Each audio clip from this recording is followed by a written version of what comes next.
আসসালামু আলাইকুম সম্মানিত ভিউয়ার্স, কেএম টিভির পক্ষ থেকে আপনাদের সকলকে স্বাগত জানাচ্ছি। আমি আব্দুর রূপ মুন্সি। আজকে নদিয়ার আমরা যেটাকে আমরা মহকুমা বলে থাকি, আমাদের নদিয়ার তেহট্ট মহকুমার একেবারে রাস্তা লাগোয়া যে দারুল উলুম তেহট্ট মাদ্রাসা রয়েছে, এই মাদ্রাসারই যিনি প্রতিষ্ঠাতা সদস্য, সম্পাদক, পরিচালক, আমরা কথা বলবো হুজুরের সঙ্গে। আমরা জেনে নেব যে এই যে সুবিশাল মাদ্রাসা তেহট্টর মতো একটা জায়গায়, যেখানে প্রত্যন্ত অঞ্চলের মানুষেরা আমরা হয়তো এমনই ভাবি যে এখানে আদেও এই ধরনের সুবিশাল মাদ্রাসা গড়ে ওঠা মানে কতটা সম্ভবপর কিনা, কীভাবে গড়ে উঠলো এই মাদ্রাসা জানবো আমরা হুজুরের কাছ থেকে। তো আপনি যদি আমাদের একটু জানান যে এই মাদ্রাসার সূচনাটা কিভাবে করলেন। আসসালামু আলাইকুম। আমি মৌলানা কুতুবুদ্দিন। আমি ছোটোবেলায় পড়াশোনা করেছি দিল্লিতে, আমাদের এশিয়া মহাদেশের মধ্যে সবচেয়ে বড় ইউনিভার্সিটি দারুল উলুম দেওবন্দ। ওখানেই আমি 8 বছর পড়াশোনা করি। তখনই আমার মনে হয় যে দেশ ও জাতির জন্য বা তাদের সেবা খেদমত করার জন্য একটি প্রতিষ্ঠানের দরকার আছে। একদিকে ইসলামের পরিচয়, কোরআন হাদিসের প্রচার প্রসার, অন্যদিকে যেহেতু আমার তেহট্ট মহকুমা, এখানে হাসপাতাল আছে, কোর্ট কাছারি আছে, বাজার আছে, বহু ধরনের লোক এরা হাসপাতালে আসে, তাদের আশ্রয় কেন্দ্রের জন্য আমার মনে জেগেছিল। আমি পড়ার জীবনেই চিন্তা করেছিলাম যে আমি একটা আশ্রয় কেন্দ্র করব, সেখানে সব ধরনের লোক গিয়ে একটু আশ্রয় পাবে, যারা হাসপাতালে আসবে রোগিনী তাদেরও সেবা করতে পারবো, যারা বাজারঘাট আসবে তারাও সেবা পাবে, এবং তার সাথে সাথে কোরআন হাদিসের প্রচারের ক্ষেত্রেও কাজটাও হবে। সেহেতু 2692 মাদ্রাসা দারুল উলুম তেহট্টর সূচনা 2692 শুরু করেছি। তারপর তিলে তিলে আমাদের সঙ্গে একটা বাঁশ, একটা ইট করতে করতে করতে এই 100 ইট, 200 ইট, 500 ইট এরকম করতে করতে করতে আজকে আল্লাহ তাআলা এমন একটা বড় জায়গা দিয়েছে যেটা আমি ভাবতেই পারিনি। সকলেই সহযোগিতা করেছে। প্রায় 100-200টা গ্রাম আমি ঘোরাফেরা করেছি।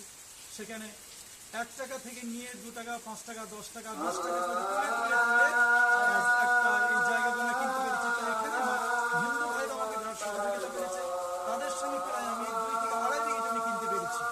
হ্যাঁ, এনাদেরকে আমি ধন্যবাদ জানাই যে তেহট্ট মহকুমার বুকে তিনারা আমাকে পয়সা নিয়েও একটা সহযোগিতা করেছে যে দেশ ও জাতির উপকার হবে, এখানে বহু গরিব এতিম ছেলেরা মানুষ হবে। সেই ক্ষেত্রে তারা খুব খুশি মনে যেটা আমরা বিক্রি করবো, আপনি যেরকম হোক কষ্ট করে নেন। আমি মানুষের দূরে দূরে ঘুরে ঘুরে আল্লাহর রহমতে আজকে প্রায় 3 কোটি টাকার সম্পত্তি কিনতে পেরেছি। সকলের মন্না আল্লাহর রহমতে। আপনার কাছে জানতে চাইবো যে এই মাদ্রাসায় মানে জমি সম্পদ, জমি প্রপার্টি মোটামুটি কতটা আছে মাদ্রাসার? মোটামুটি এখন বর্তমানে আল্লাহর রহমতে প্রায় 4.5 বিঘে থেকে 5 বিঘে জমি আমরা কিনেছি। 5 বিঘা জমি মাদ্রাসার এই যে সারাউন্ডিং এরিয়া, এই এরিয়াটা কতটা জমির উপরে আছে? এটা প্রায় 3.5 বিঘে থেকে 4 বিঘের কাছাকাছি, প্রায় 4.5 বিঘা, মানে এক বিরাট এরিয়ার মধ্যে রয়েছে এই মাদ্রাসা। তা আপনার কি মনে আছে যে এই মাদ্রাসা যখন 1992 আপনি বলছিলেন যে 1992 যে বছর বাবরি মসজিদের শাহাদাত হয়, সেই বছর আপনারা এই মাদ্রাসার ভিত্তিপ্রস্তর স্থাপন করেছেন, প্রথম মিটিং করেছেন। তো যারা আপনার সঙ্গে সহযোগী হিসাবে ছিল তারা কি সবাই বেঁচে আছে নাকি মৃত্যুবরণ করেছে? সবাই নেই। সর্বপ্রথম আমি একটা মাদ্রাসা করবো বলে আলোচনা করি। আমার একটা চাচা ছিলেন, তিনি মারা গিয়েছেন, তিনার নাম ছিল আসান শেখ। উনি আমাকে বলেছিলেন যে ইতিমধ্যে তুমি কথা বলছো, কিন্তু সমাজের কাজটা খুব বড়, হ্যাঁ, সেখানে দেশ ও জাতির উপকার হবে, ধর্মেরও কাজ হবে, কিন্তু তোমার কেউ সহযোগিতা করছে না। তো বাবা আমি 10 শতক জমি তোমাকে দেবো। তো তিনি আমাকে 10 শতক জমি দিয়েছিলেন। হ্যাঁ, যতদিন বেঁচে ছিলেন আমার সাথেই থাকতেন এবং আমার জন্য খুব কাঁদতেন আর বলতেন যে বাপ তোমাকে বড় করে দেবে আল্লাহ, তুমি চিন্তা করবে না, তোমাকে আরো দেবে। তিনিও মারা গেলেন। আর একজন ছিল ইউনুস কপাদার বলে, উনি এখন বেঁচে আছেন। এছাড়াও অনেক লোক ছিলেন যারা আমার সাথে ছিল, তারা আজকে দুনিয়াতে নেই, চলে গেছে। প্রতিটা প্রতিষ্ঠান করার ক্ষেত্রে যেমন কিছু আছে পজিটিভ দিক, তেমনি আছে কিছু নেগেটিভ দিক।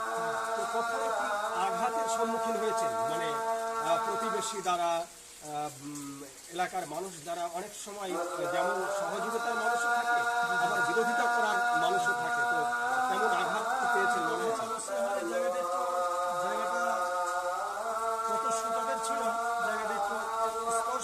জায়গা, সেই হিসাবে আমি যখন বাংলা শুরু করি রেলিং দিয়ে ঘিরেছি, রেলিংটা চুরি হয়েছে, কষ্ট করি এক মুঠো করে আদায় করে আমি একটা কলা কিনলাম, সেটাও চুরি হয়েছে, বাড়িতে চুরি হয়েছে, এরকমই আমার হাঁড়িগুলো চুরি হয়ে যেত। শুরু থেকে আমি খুবই কষ্ট করেছি। তা সত্ত্বেও অন্য অন্য লোকেরা যারা একে একটু ভালোবাসে না তাদের উপর অত্যাচার করেছে, ছেলেদের উপরেও অত্যাচার করেছে, কিন্তু আমার প্রশাসন ভাইরা আমার খুব হেল্প করেছিল।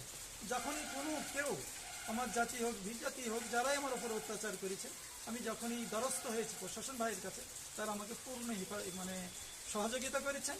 তাতে আমি আস্তে আস্তে আস্তে আমি জায়গাটা তৈরি করতে পেরেছি। মাদ্রাসা নির্মাণের ক্ষেত্রে এবং রক্ষণাবেক্ষণের ক্ষেত্রে প্রশাসন আপনাকে সর্বতোভাবে সহযোগিতা করেছে, যার ফলে আপনি প্রশাসনের প্রতি কৃতজ্ঞ। হ্যাঁ, কৃতজ্ঞ, অবশ্যই।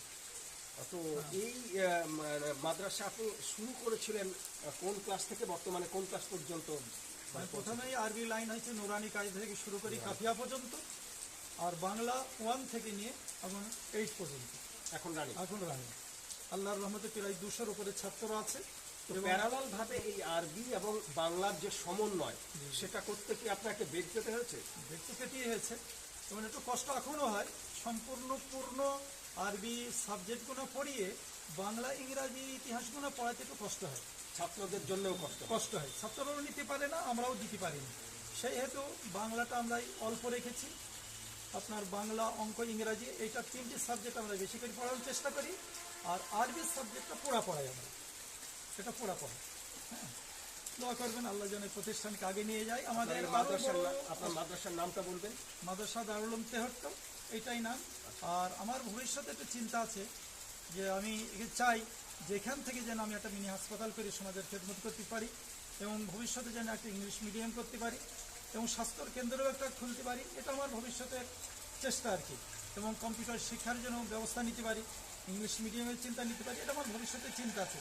তো সকলে আপনারা যদি দোয়া করেন আর যদি একটু সহযোগিতার হাত বাড়িয়ে দেন, তো ইনশাআল্লাহ আগামী যারা শ্রোতা দর্শক আছে তাদের উদ্দেশ্যে কি কিছু বলবেন? মানে কোনো পরামর্শ, আপনার কোনো সাহায্যের আবেদন?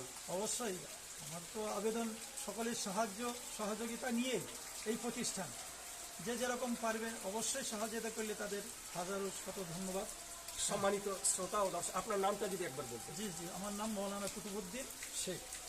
আপনাকে অনেক অনেক শুকরিয়া। সম্মানিত শ্রোতা ও দর্শক মণ্ডলী, আপনাদেরকেও জানাচ্ছি যে এই দারুল উলুম তেহট্ট একেবারে 1992 সালে তিল করে গড়ে ওঠা আজকে এক বিরাট বড় প্রতিষ্ঠান, যে প্রতিষ্ঠান একেবারে নুরানি কায়দা দিয়ে শুরু হয়েছে, যেটা বর্তমানে একাধিকে বাংলা মিডিয়াম ক্লাস 8 পর্যন্ত এবং সেই সাথে অ্যারাবিক প্যারালালভাবে, যদিও মাওলানা কুতুবুদ্দিন সাহেব তিনি বলছিলেন যে প্যারালালভাবে সমান্তরালভাবে আরবি এবং বাংলাকে সমন্বয় করে এগিয়ে যেতে অনেকটাই বেগ পেতে হয়েছে ছাত্র এবং শিক্ষক উভয়কেই, এবং পরিচালক হিসাবে মাওলানা কুতুবুদ্দিন সাহেবকেও, কিন্তু তারপরেও তারা যে এই ধারা অব্যাহত রাখতে পেরেছেন, আমরা তার শ্রীবৃদ্ধি কামনা করছি, আমরা তার দীর্ঘায়ু কামনা করছি।